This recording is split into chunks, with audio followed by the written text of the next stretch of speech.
Okay, good evening, good afternoon. Thank you for being here, as Councilman said. I'm going to talk about the election consolidation proposals. The council is considering consolidating. Now, can you hear me all? I've got a mic on for the TV, but if you can hear me, I didn't think I needed to try to hold the mic up. So I'm going to talk about the election consolidation discussion. The City Council is considering consolidating the city elections, which are currently held in the fall of odd years, with the state primary and general elections in the fall of even years. The primary reason behind the discussion is to try to influence participation in the election. A large majority of voters do not participate in local elections generally. City and town, schools, that's typical across the country. And so, but people do tend to vote and participate in the primary and general state elections. So the idea is if those elections moved, then we might get better participation in the city elections. So that's what we'll generally be talking about. And there's 2 or 3 different proposals that are being considered, and we'll talk about each of those. Uh-oh. Yeah, there we go. Sorry about that. First of all, a little background on the city elections, what we do now and where we are. Phoenix is the 2nd largest election jurisdiction in the state. Maricopa County is the largest, Phoenix is 2nd, Pima County is 3rd. Because the city elections are nonpartisan versus the partisan in the fall of even years, the city has conducted its elections separate from the county since incorporation. Back in 1881, the city started doing the elections, and then we changed from the spring to the fall in 1949, and they've been in the fall of odd years since then. Phoenix has 713,000 registered voters. 70% of those, or about 500,000, are on the permanent early voting list, or the PEVL. So those people automatically receive a ballot by mail for city elections, and they can mark it and return it by mail or drop it off. 95% of the ballots cast in city elections are voted by mail. Very small number and declining number actually go to the polls to vote. Phoenix has been a leader in innovation in their elections in the state over the years. We were the first one of the first jurisdictions to start consolidating precincts, combining things back in 1987. And then we were the first jurisdiction to implement a permanent early voting list in 1997. And then the first to develop and use voting centers in 2011. And there are 2 or 3 counties now that have switched and are using voting centers as well. Okay, the options being considered are one is to just maintain the current August-November election cycle in odd years. That keeps the nonpartisan city elections off of the partisan ballots, and the voters and media can kind of focus on local issues. But on all of these proposals, there are pros and cons to all of them. So I'll try to lay out what some of those are for you to consider and determine what your preferences are. Another is, obviously, as I mentioned, to consolidate our elections with the state primary and general elections in the fall of even years. So the city items would appear on the ballot, on the August primary ballot and the November general election ballot, with the state president, governor, all the other state offices, legislators, Congress, schools, and the propositions. All of those will be on that ballot. Another option that's being considered is November election and a March runoff election. And I'll talk about that more in a minute, but it's basically because the turnout in November is higher. The turnout in March for a primary election, because it's partisan, creates some issues and the turnout isn't that much higher. So this is one to try to take advantage of the November turnout. And then the runoff election would be in March. The City Council is considering referring charter amendments to implement this to the ballot in the fall of this year so that it could be effective in time before the regular mayor and council member election that's scheduled for 2019, to move that to 2020 and consolidate for 2020. Here's a kind of an overview and comparison of the differences between the method and what voters would see. The city conducts its elections in August and November of odd years, as I said. The city is independent of Maricopa County. We get the voter registration file from them, but we do the rest of the conduct of the election. Printing, mailing the ballots, tabulating the ballots, and operating the voting. We use the permanent early voting list, and all voters in Phoenix, all of them get a ballot for city elections because it's a nonpartisan election, so you don't have that issue. Everyone gets mailed a ballot that's on the permanent early voting list, which, as I said, is 70% of the voters.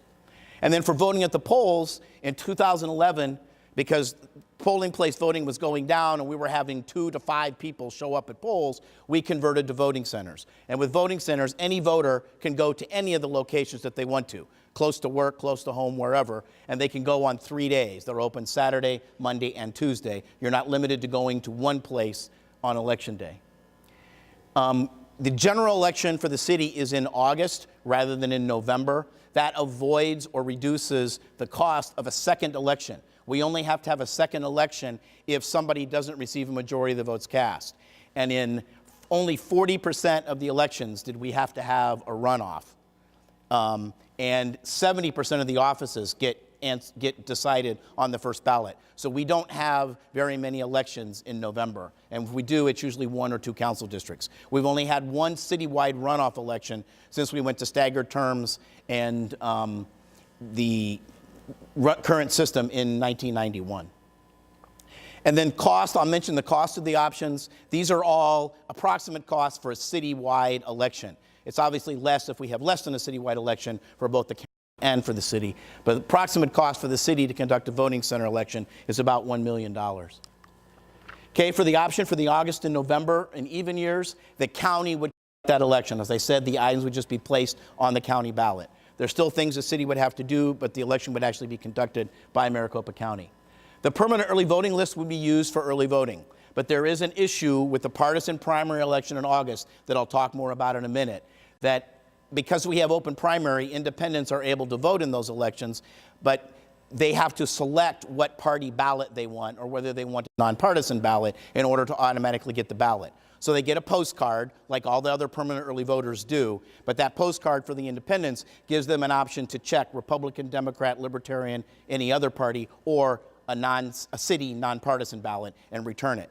If they don't do that, they will not automatically receive a ballot.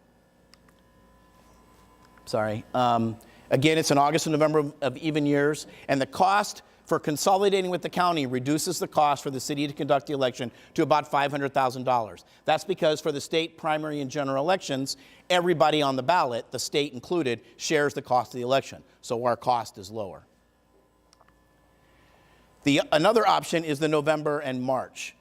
In November, the election for the first one would be November of even years with the state general election, but then the runoff would be in March. The county would conduct the November election as part of the general, as we just talked about, but then the city would conduct the election in March, and I'll get to the reason for that in a second. The permanent early voting list would be used, and because this is a general election, not a party election, everybody would get the ballot. So we don't have the issue that we do in August with independents having to request a ballot. The November election is when the turnout is the highest, and we'll look at a chart in a little bit to show you, but the turnout and participation in those elections is higher than any others. The county uses polling places, so voters would be required to go to that one designated place on election day in the November election, but the March election would be voting centers and everybody could go to wherever they wanted to. The cost for the county election in November, again, would be $500,000. The cost for the city to conduct the runoff election would be, if it was citywide, again, $1 million. The reason for the city still conducting the runoff election is because the cost to have the county conduct an election for the city, if it's not on the fall of even years, is about $1.7 to $2 million. Their cost is higher than what the city cost is. So by the city continuing to conduct the special elections or the off-cycle elections, it saves between $700,000 and $1 million per election. Okay, the city, I pretty much ran through the items here, keeping them separate, not needing offices. One other advantage of the city conducting its elections is that there is more space on the ballot, about 90% of it, because all we have is the mayor and council member races. There's a lot of room for propositions. So there's always room to get on what the council wants to refer or any initiatives that are filed by citizens. And we can put longer descriptions and more information on the ballot. You may remember, like for the transit elections, there were maps. And the general plan, there was information and maps. So there's been more information on the ballot itself because we have so few candidate items on the ballot. Whereas the state elections, there's lots of different candidates, so they have limited space for propositions. Okay, for some highlights on the consolidation to the fall of even years. Again, this is the election with president, governor, and all of that. County uses polling places again, so you'd have to go to that specific location, but it saves about $500,000 again. One limitation to this is the amount of space on the ballot for propositions. In August, there's space for about 4 to 6 propositions and a little bit longer description on the ballot. Not as much as on the city, but there is more room on the August ballot for the city to put propositions on it. For the November election, there is limited space because it's such a crowded ballot. You have the judges and all that other, you can probably picture the ballot. So the county estimates that on the norm, there would be room for between 2 and 4 ballot measures for the city is all. And that description would be limited to about 50 words that just basically describes what it is. There's not really any description about it. Now, voters would still get the publicity pamphlet that has the full text and all the description, but it wouldn't actually be on the ballot. We talked about the issue with the independents in the August election. Here's some information related to that.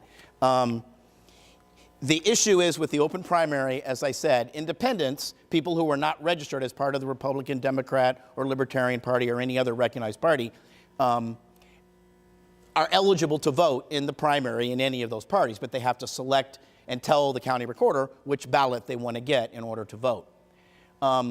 For the county in 2014 and 2016, there were about 400,000 independents on the permanent early voting list in Maricopa County. Those were mailed ballots.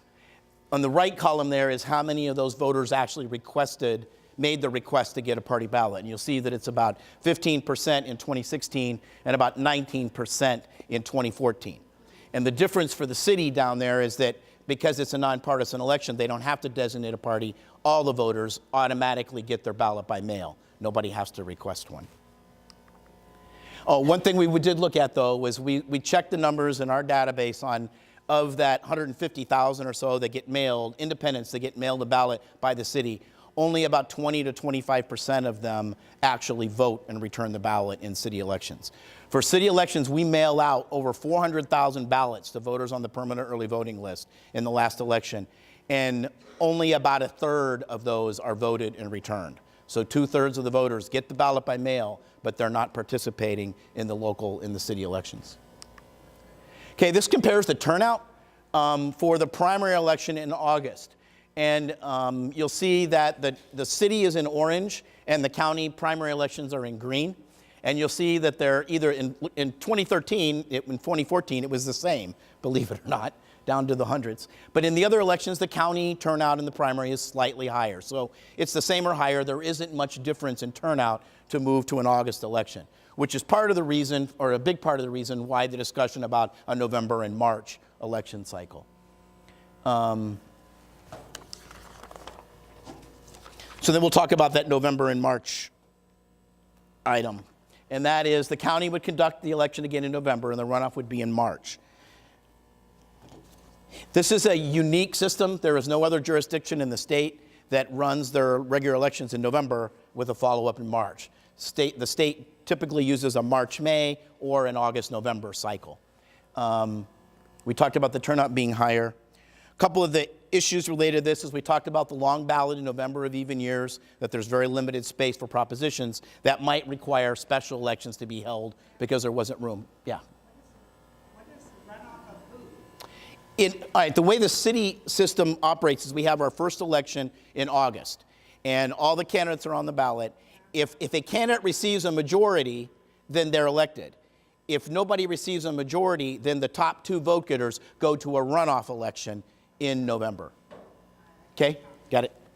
You have to have 50% plus 1 to advance. Right. Well, you have to, yes, you have 50, if you get 50% of plus 1 of the votes, of all the votes cast for the office in August, they're elected then and there's no other election. It's kind of rigged when there's so many candidates. You won down in the first place. There should be just put out 2. That's why I don't like it. Okay. So the issues with having the November-March cycle, again, it's unique.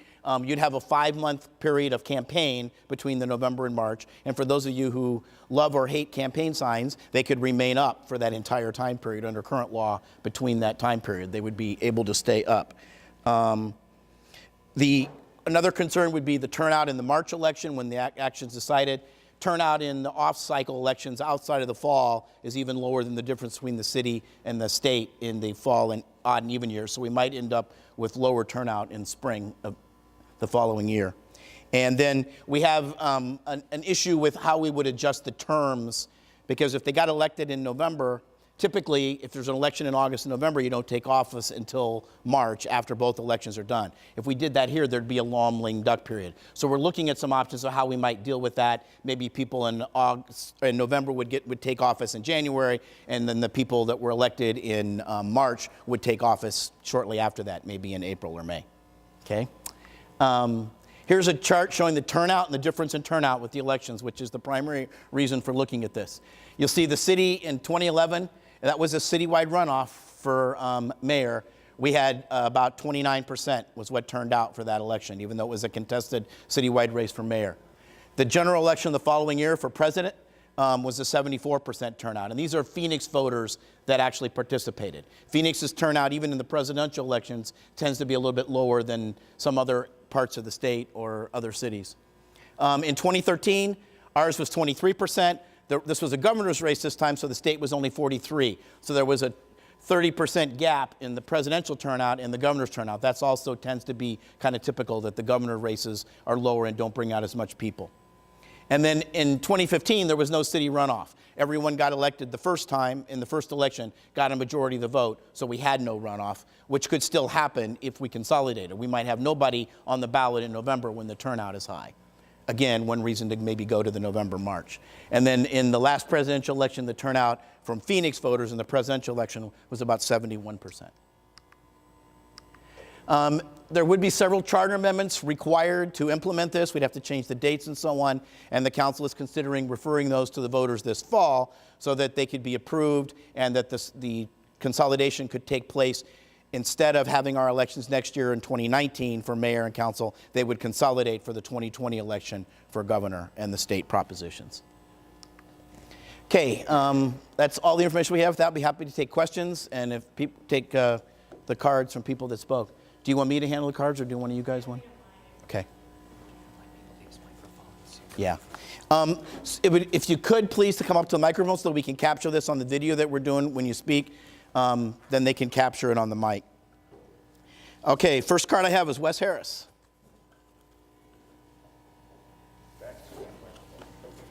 This one? You want to use hand one? No, I'll take this. Okay, thanks. First of all, I'm going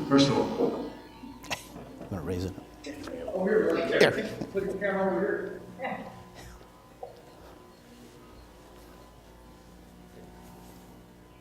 no, I'll just sit down. Okay, my comments are going to be positive on the middle one, so that we would basically be electing 60%, if history is serving us correctly, 60% of the offices for the city when the primary takes place for the even years. And then if there was a runoff, there would be on November ballot, and that would be the end of it. And then you wouldn't have to be worrying about when you're going to start. It would start in January. Everybody would start in January. So I would opt for that. My second comment is more or less an admonishment, because you had a chance to do this when the state passed the law, the consolidated elections. But the city elected to take our tax dollars and sue our tax dollars. So it cost us twice. And now you're seeing the light. And my question is, why didn't you see it then? What changed? And why is it now a good idea after you spent all that money? It wasn't my decision what we did the last time, so I'm afraid I can't answer that. We did not change. Governor wasn't here. I was in favor of the bill. Well, I know you were. And I'm in favor. But what was the argument? Why did the mayor et al. Opt to sue the state? Not a mind reading, so. Oh, there had to be discussion. They just didn't do it unilaterally. Okay. So much for that. Sorry. You're next. Okay. William Smith. Okay. You want me to raise it for you?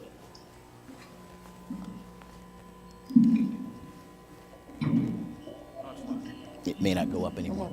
Okay, got it. Thanks. Thank you. My name is William Smith, and I live in Paradise Park, which is just across 51. And I'm going to take the opposite position. I think if you're going to consolidate these elections, you need to consolidate them and eliminate as much confusion in the voters' minds as you possibly can. Because I have worked elections. When I first moved to Arizona, I missed the first election that I've ever missed in my life because I wasn't aware that the city of Phoenix elections were held when they were. I saw all these signs up for Peggy Neely, and I had no idea what that was all about. And I was traveling all the time then, and I was only on town weekends, and so I didn't know. But since then, I've become extremely involved. I worked as a poll volunteer, where I was working actually volunteer sitting at the table, helping people, doing part of the vacuum. I've worked as an observer. I've worked for campaigns out inside. Let me tell you, the frustration of the voters, especially when in 11, and with the other thing, when they come into a polling place and they don't have a clue who or where they vote, and that, as you brought up, the reason that they went to the thing. The other point that I'd like to make is I'm reading a book right now. It's about Reconstruction. I mean, it's about the history of Texas, and the part that I'm in right now is during Reconstruction. And the incredible bitterness that happened when people were disenfranchised by their governments is just beyond belief. And that's exactly what this system does. What we have now disenfranchises people. I agree with you. It just completely disenfranchises them. And I really encourage you to go one step further. Quit making this a nonpartisan election. Let people, the low information voters, have a clue what the candidate might stand for. I mean, it was just deplorable. People come in there. I've watched it in different polling places over the last 8 years, and it's just phenomenal. People come in there, cheat sheets that people are passing out, this and that. Please quit disenfranchising the voters. Consolidate the elections. Let them vote when the primaries are. Let the general election be, and it be over with. People will have much more faith in their government if they don't feel like they're being squirreled around by when they and where they have to vote. Thank you for your time. I appreciate it. Okay, that's all the cards I have. Anyone else want to speak or? My name is Del Paul, because I don't know what's going on. You want to give her a card? I say that. My neighbors don't vote because they don't know what's going on. It's awful that people don't know what's going on in the city of Phoenix. And I go to the library, these guys have these petitions, and they don't even know what's going on. And I don't know. So that's my view. I think consolidate it, make it as simple as possible, have two, there's a lot of Democrats, a lot of Republicans. Let people know what somebody stands for. And I agree with Mr. Smith.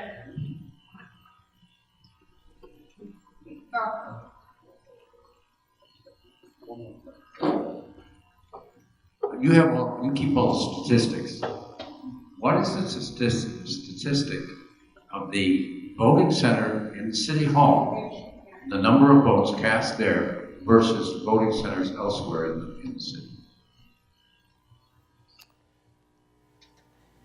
Question was, what's the statistics on the voting center at City Hall versus the other voting centers around the city? City Hall is toward the lower end of the range of participation.